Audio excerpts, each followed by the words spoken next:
The garden's grown a lot in the last couple of weeks, so let's go take a look at it. The corn is looking pretty good, and it's just about as tall as the fence now. The Japonica corn is really showing off its ornamental qualities, and it's starting to tassel already, as is the ornamental popcorn. Right next to the corn is a string trellis, and on that we have some ubi purple yam growing. And right next to that is a homemade bee hotel. Since it's still early in the morning, the peanuts still have their leaves folded up. But once the sun comes out, they'll sprawl out again. The purple carrots are getting really tall, and some of those will be ready to harvest very soon. In the straw bale next to those, we have some purple sweet potatoes, and those are doing very well and starting to sprawl in all directions. Next to that, we have a straw bale with some orange hat tomatoes and some micro tom tomatoes. The orange hat tomatoes are doing very well, but the micro toms, not so much. As you can see, most of the things that we have in the cages are doing very well. And we even have some cucumbers and some long beans that are probably ready to pick today. I'll give you a look at one of the small ones that's easy to find. The light green long beans and the purple potted long beans reached the top of the cages, so I extended the cages by using some bamboo. That increased the height to about 7.5 feet. I thought it was interesting that the light green long beans were so far ahead of the purple potted or the red noodle long beans. And we even have some that are ready to pick. As you can see, they're getting pretty good sized. I'll definitely keep these in mind for next year. I didn't think this harvest was too bad on one of our 3 types of long beans. In the cage right next door are the Kentucky blue pole beans, and they're full of blooms. And on the other side of the cage are the red noodle beans, and they're climbing very well. The Armenian cucumbers are almost to the top of the cage, and they're trying to take over that whole area. I planted 4 plants in that cage, and if I had it to do over again, I think I would only plant 1 or 2. As you can see, the Armenian cucumber is invading the jicama cage, and the jicama foliage and beans are poisonous, by the way. The ubi purple yam is already grown to the top of its cage, and the cicada sweet melon and the chrysanthemum melon are just starting to get going good.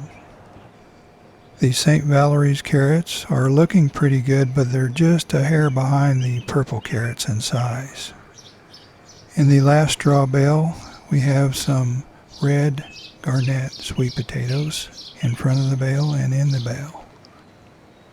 And just beyond that are the coral carrots, and those are just a hair behind the St. Valerie's. The Detroit dark red beets are ready to harvest now, and we'll be pickling those.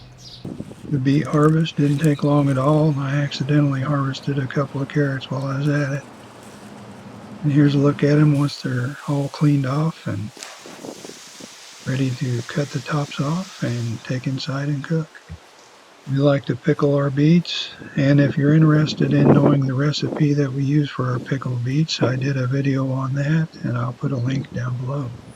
We just harvested our garlic recently, and although it's a small harvest, we'll get a lot of good use out of these. I did a video on how to grow garlic, and if you want to see that, I'll put a link down below. Here's a look at the petunias in the stackable pots. And let's take a look at what they look like in the afternoon when they're a little bit more awake. For those of you who haven't been watching from the beginning of the season, these are all volunteers that I transplanted from another container. Here's our little ping tongue eggplant. The upper leaves look pretty good, but the lower leaves, as you can see, were attacked by flea beetles, and that happened while the plant was very small. I did a root drench with neem oil, then a week after and 2 weeks after, I sprayed the foliage with neem oil, and it's done a lot of good. I did the same thing with our tomatillo, and it responded very well also. Right next to the tomatillo is the Malabar spinach, and it's starting to climb very well. And on the end we have a Mexican sunflower, and the reason I planted it so late is so it would be at its prime when the monarchs migrate through later this fall. The tomatoes are doing pretty well in spite of some of the weird weather we had in May, so let's go take a look at them. The Baronia has a decent number of tomatoes that have set on, and there's even one at the very top, which means it set on during hot weather, which is a very good sign. The Brandy Fred got a very late start and so far has no tomatoes. The Tasmanian Chocolate has about a dozen tomatoes on it, and that was one of my favorites last year, and it hasn't done anything to change my mind this year.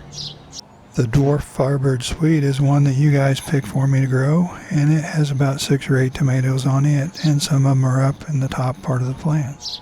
The Dwarf Mr. Snow is the tallest of our tomatoes, but it hasn't got a single tomato on it. Some of you might have noticed that we have basil planted between our tomatoes, sweet basil and dark opal basil. I noticed a silvery checker spot butterfly under one of my sunflower leaves, and I had a suspicion it was under there laying eggs, and sure enough, it was. I actually caught her in the act, and she was actively laying eggs while I watched. It's a good idea to check the underside of your sunflower leaves once in a while because they can get out of control very quickly.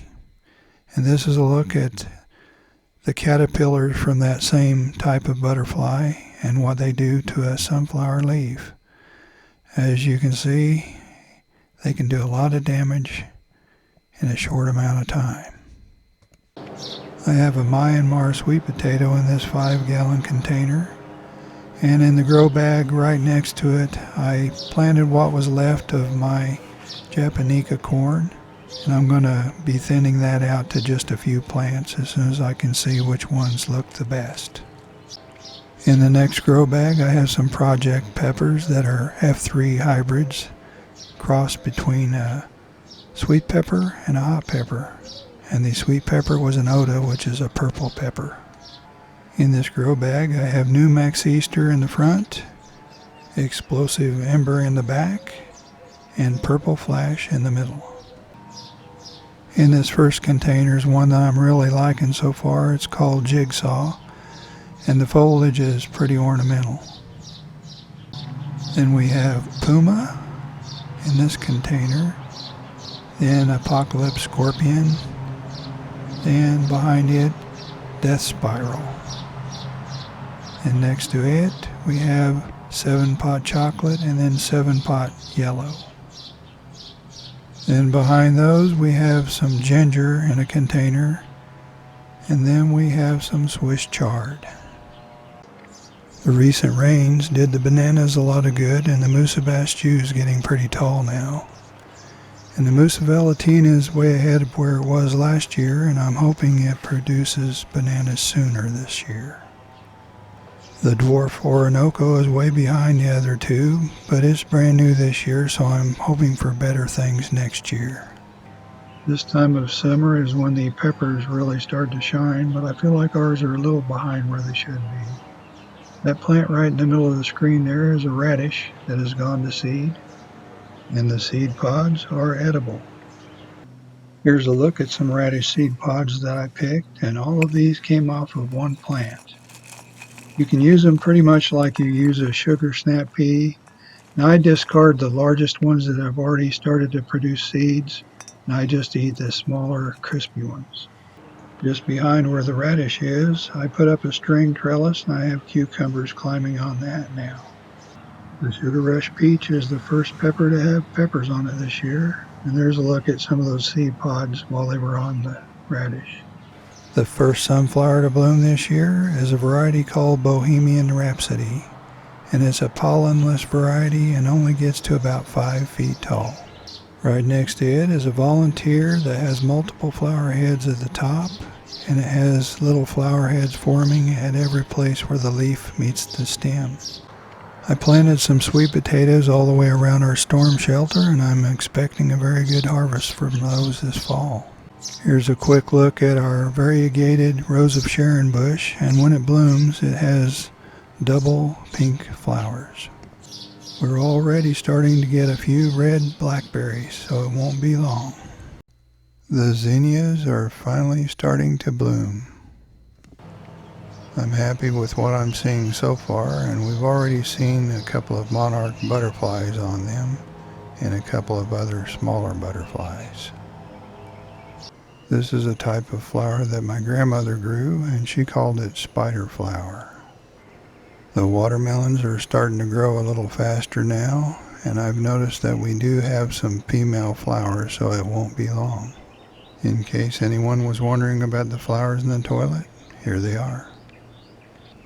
Be sure to let us know how your garden's doing, and if you're just now finding this channel, please subscribe. We'll see you next time.